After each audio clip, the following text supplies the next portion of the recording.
ফেব্রুয়ারি মাসের 17 তারিখ সম্ভাব্য চাঁদ উঠবে, 18 তারিখ রোজা শুরু হবে ইনশাআল্লাহ। তো আর এক মাস নাই, আর তো কি নাই, এক মাস বাকি নাই, একদম অল্প গুনাহ কয়েকটা দিন।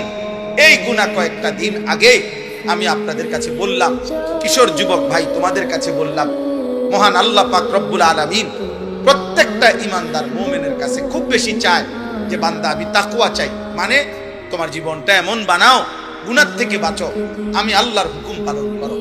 এই কথাটা আল্লাহ বারবার বলছে কোরআনে, ইয়া আইয়ুহাল্লাযীনা আমানুত্তাকুল্লাহ ইত্তাকুল্লাহ ইত্তাকুল্লাহ ইত্তাকুল্লাহ ইত্তাকুল্লাহ।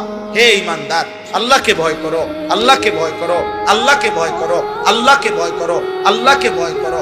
ইয়া আইয়ুহান নাবিয়্যুত্তাকিল্লাহ। আল্লাহকে আল্লাহ বলে বান্দা শোনো, আল্লাহকে ভয় করা এটা এতটাই গুরুত্বপূর্ণ যে আমি নবীকে আলাদা বলছি, হে নবী আপনি আল্লাহকে ভয় করেন। আমি ঈমানদারদেরকে আলাদা বলছি, ইয়া আইয়ুহাল্লাযীনা আমানুত্তাকুল্লাহ। হে ঈমানদারগণ আল্লাহকে ভয় করো। আল্লাহ বলেন শুধু নবীকে না, ঈমানদারকে না। এবার শুনো, পৃথিবীর সমস্ত মানুষকে আমি বলছি, ইয়া আইয়ুহান নাসুত্তাকু রাব্বাকুম। হে মানব মণ্ডলী আল্লাহকে ভয় করো।